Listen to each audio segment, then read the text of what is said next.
choice Ron Paul is going to have moving into the summer. Will he have much of one after the summer? Possibly not, but he will continue to have one within that strong but Lenny, small group that he has of supporters.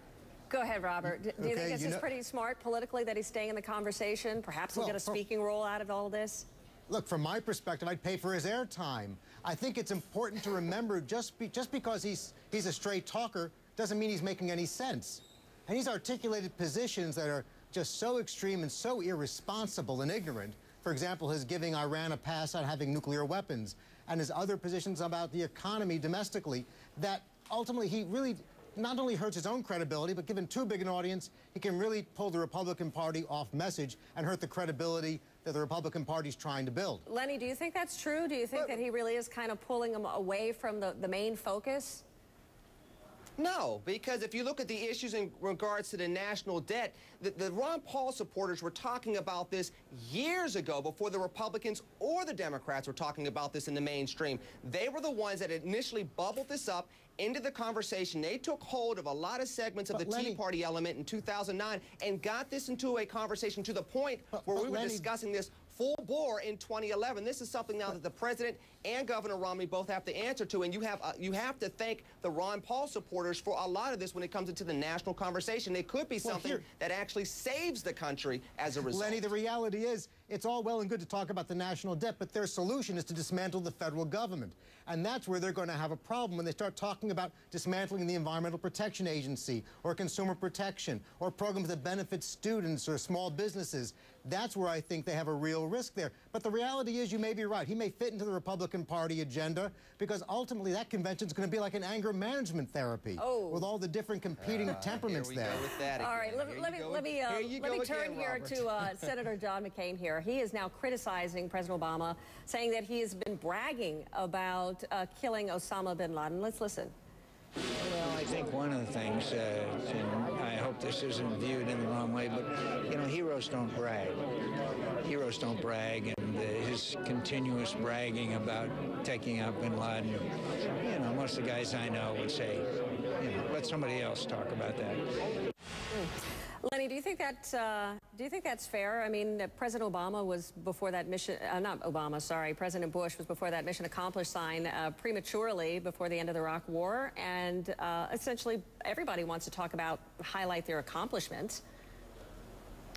Yes, and to be fair, if you look at the McCain-Bush dynamic over the last 10 years, I'd have to imagine that Senator McCain wasn't too thrilled about mission accomplished either. I think there's something to be said about this, but at the same time, when you're running for the post of commander-in-chief, there are going to be instances where you have to show that you are an effective commander-in-chief. I personally have no problem with President Obama taking credit and showing that this is something that he did as commander-in-chief in 2011. The problem is moving forward. It is one accomplishment. We have to look at a record over the 4 years. We have to look at how he's dealt with Iran. We have to look at how he's been able to continue our relationship with Israel and how we move forward from there, in addition to the national economy here. If Republicans focus too much on foreign affairs, they're going to have a harder argument to make. They need President Obama, from a political standpoint, to not talk so much about foreign affairs and get back to the economy. That's where Obama's weakness is, and that's where Governor Romney needs to attack this president on if he wants to get elected in November. Robert, I want to bring in the issue of Rick Santorum here. He was on Jay Leno last night explaining why it was that it was in the 13th paragraph of this endorsement of Mitt Romney,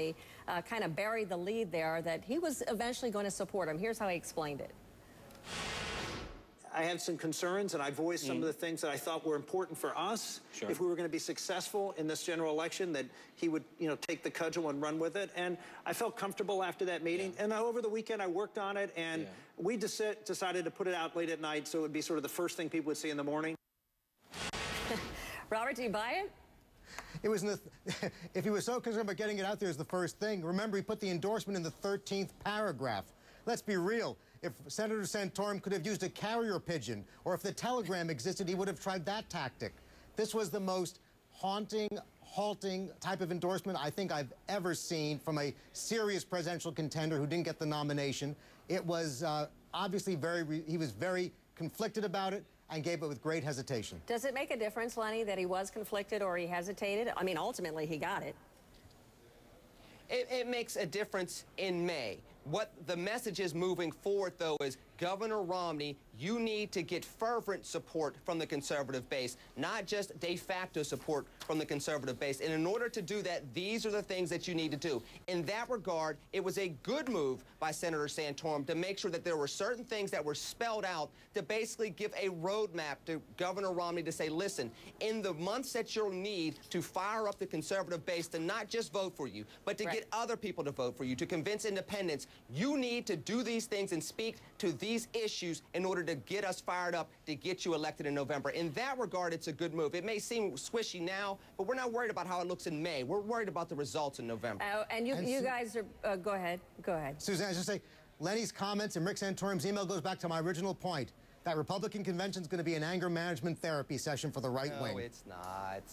No, it's not. They're angry at President Obama for what he's been doing over the last 4 years, and they're going to take that anger out at the ballot box in November. That's the only anger that's going to come out, Robert. Do you think that do you think they'll be wearing sweater vests? There was a moment there on Leno where Santorum gave him the signature sweater vest. You think this is going to be a trend here, guys? Oh, absolutely. Not only will they be wearing sweater vests, Newt Gingrich is getting the child labor to create the sweater vests. Oh, geez. They better not, Lenny, they you better not wear them. That was Newt's idea, not mine. Oh, boy. You know what? I'm not going to even get into that. President Obama has enough issues to worry about in regard to flip-flopping and backing away from things and staying away from North Carolina. As long as they're not wearing sweater vests in the middle of the summer in North Carolina and Florida, I think everybody will be okay. All right. Rough crowd there. Rough crowd. All right. Lenny, Robert, good to see you both. Thank you. Good to be with you. Sure.